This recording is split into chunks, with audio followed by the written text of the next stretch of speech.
Hi friends, welcome back to our YouTube channel. Today we have to discuss about privileged and non-privileged instructions in computer organization course, computer architecture course, computer organization and architecture course. It is one of the important concepts in these courses. Generally, a system can be operated in two modes. First one can be called as privileged mode and the second one can be called as non-privileged mode. Because of that two modes, we can say that a system can be operated in dual mode. Why a system can be operated in dual mode? For security purposes, unauthorized persons cannot access that information from that system. For that purpose, a system can be operated in two modes. User privileged mode can also be called as kernel mode, whereas non-privileged mode can also be called as user mode. Okay, user mode can also be called as non-privileged mode. In that user mode, we are executing the user applications such as MS Word, MS PowerPoint and MS Excel. Whereas privileged mode can be also be called as kernel mode. In that mode, we are executing the operating system functionalities such as resource accessing, ORR, IO devices accessing, memory accessing. So these type of functionalities are executed only in the kernel mode. In the user mode, the mode bit value is equal to 1. In the kernel mode, the mode bit value is equal to 0. Okay, suppose we want to change from user mode to kernel mode. The mode bit value can be changed from 1 to 0. Suppose we want to change from kernel mode to user mode. The mode bit value can be changed from 0 to 1. The process of switching from one mode to another mode can also be called as context switching. Context switching is nothing but switching from user mode to kernel mode or kernel mode to user mode. Why this type of switching can be done? We have to know about by using one example. Suppose we want to read a file that is stored in the hard disk. After reading the file, we want to modify that file. Okay, this is our simple example. Okay, first, a system by default it is in user mode. In that user mode, user process executing. User process executing is nothing but reading the file that is stored in the hard disk and I want to update that file. For that purpose, we have to generate a system call. Here, system call is nothing but we are reading the file that is stored in the hard disk. For that purpose, a system call such as a read system call we have to use. Okay, whenever a read system call is used, we have to read the file that is stored in the hard disk. Hard disk is nothing but IO device. To access that IO device, we want to use the kernel mode because IO devices are controlled by the kernel mode. Okay, for that purpose, we have to switching from user mode to kernel mode because user directly does not access the IO devices. For that purpose, we have to change the system mode from user mode to kernel mode to read the file that is stored in the hard disk. For that purpose, it generates an interrupt called as trap. While processing the interrupt, the system can be change the mode bit value from 1 to 0. That means we have to change the system mode from user mode to kernel mode.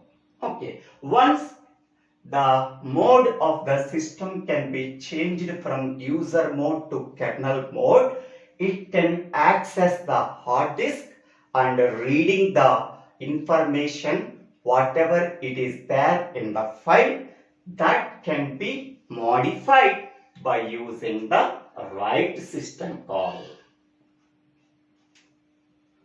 After performing the write system call, again the system can be returned from kernel mode to user mode. Okay, that means mode bit value can be changed from 0 to 1 after write system call is executed. Okay, in this way the system can be changed from user mode to kernel mode to user mode. Okay, initially a system can be there in by default in user mode. In that user mode, user process executing such as reading a file that is stored in the hard disk. For that purpose, we have to use a system call such as read system call. To read the file that is stored in the hard disk, compulsory user mode is not accessing the hard disk. At that time, we have to change the system mode from user mode to kernel mode. For that purpose, it generates an interrupt called as trap. While processing the interrupt, the system mode can be changed from user mode to kernel mode. Once the system is in kernel mode, it can access the hard disk and read the file that is stored in the hard disk and update the file by executing the write system call. Once the updation can be, that is modification can be successfully completed, again we have to change the mode from kernel mode to user mode. Okay, that is changing the user mode to kernel mode, that is changing from mode bit value 1 to 0. Changing the mode from kernel mode to user mode is nothing but changing the mode bit value 0 to 1. The process of switching from user mode to kernel mode and kernel mode to user mode is called as context switching.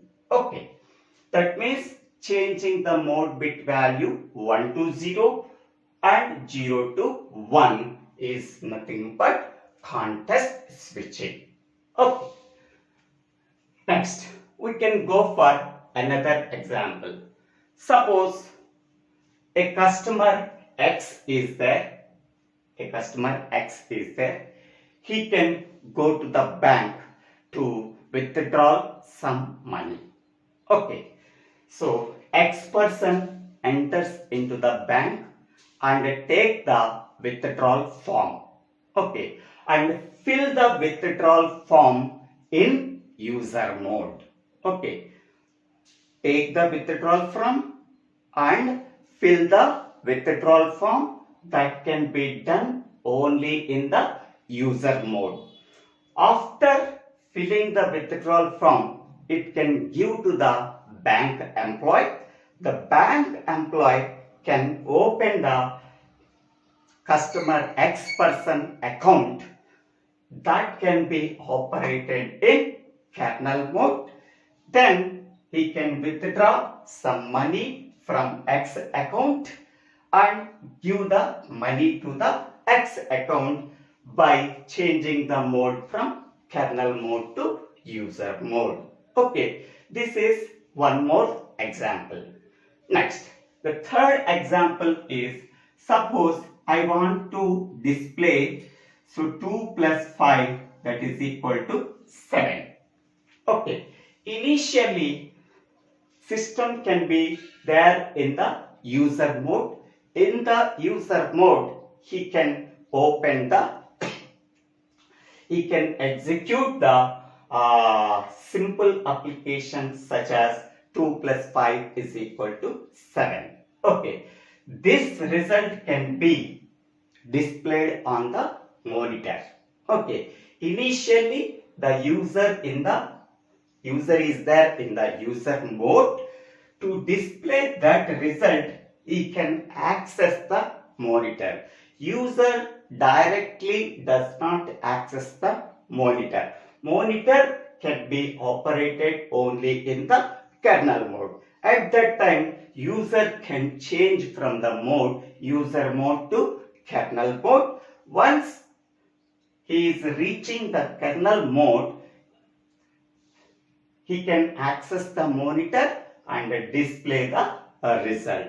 Once the result is displayed, he can change from kernel mode to user mode.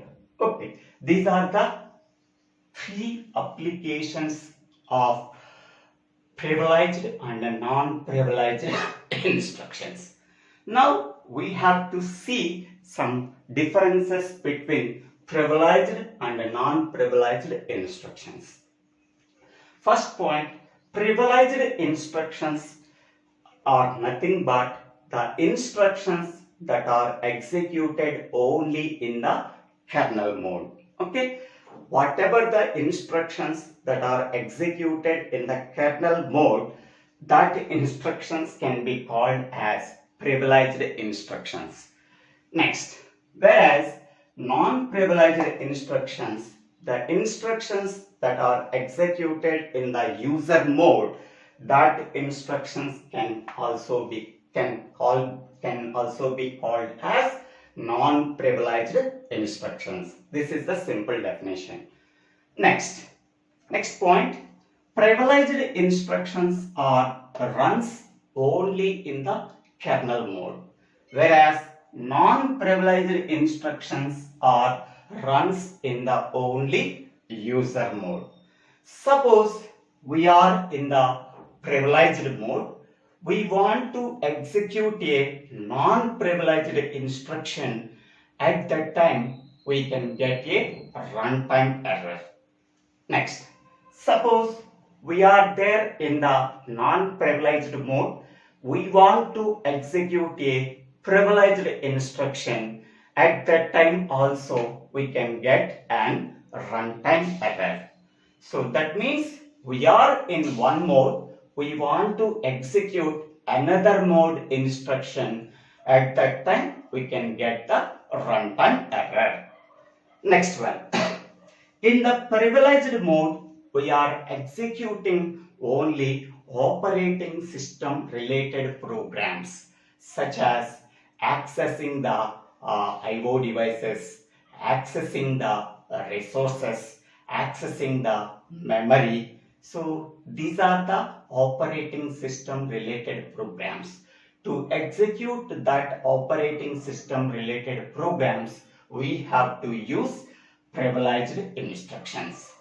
Next, to execute the user applications such as MS Word, MS PowerPoint, MS Excel, these applications comes under non-privileged instructions. Next, We are see some examples for privileged instructions, IO instructions and halt. Okay, IO instructions, whatever the IO instructions are there, that is read instruction, write instruction, halt instruction. These instructions are called as privileged instructions. That is the instructions that are used for accessing the IO devices. That instructions are called as IO instructions. To access the IO devices, we have to use kernel mode, so that only IO instructions and halt instructions are examples for privileged instructions. Next one, set the times. Okay, to set the times, we have to use privileged instruction. Next, turn off all the interrupts. Okay, these are the examples for privileged instructions. Next, what are the examples for non-privileged instructions? Reading the status of the processor. That means reading the status of the CPU. Okay. Reading the status of the CPU is nothing but what are the status bits of the CPU. So that are nothing but reading the status of the CPU. Reading the system time. Whatever the time that is there in the system, to read that system time, we have to use non-privileged instruction. Generate any trap instruction. So trap is nothing but interrupt. To generate any interrupt, we want to use non-privileged instructions. So these are the some differences and examples for privileged and non-privileged instruction. The same video is also utilized for user mode and kernel mode in the operating system course. Okay, so this is the summary of privileged and non-privileged instructions. We are asking some some small questions. Okay, what is privileged mode? Privileged mode is nothing but kernel mode. What is non-privileged mode? Non-privileged mode is nothing but user mode. What is the mode bit value in the user mode? That is 1. What is the mode bit value in the kernel mode? That is 0. What is context switching? So system mode can be changed from user mode to kernel mode, and kernel mode to user mode is nothing but context switching. So these are the some important interview questions that can be asked from the video. I hope all of you understanding this video. If you have any doubts, please put your doubts in the comment section. I will try to clarify your doubts. If you really understanding this video, please subscribe my YouTube channel. So Divvela Srinivasa. After subscribing my YouTube channel, click on the bell icon to get the future updates in my YouTube channel. Don't forget to subscribe my YouTube channel. Thank you one and all for watching this video.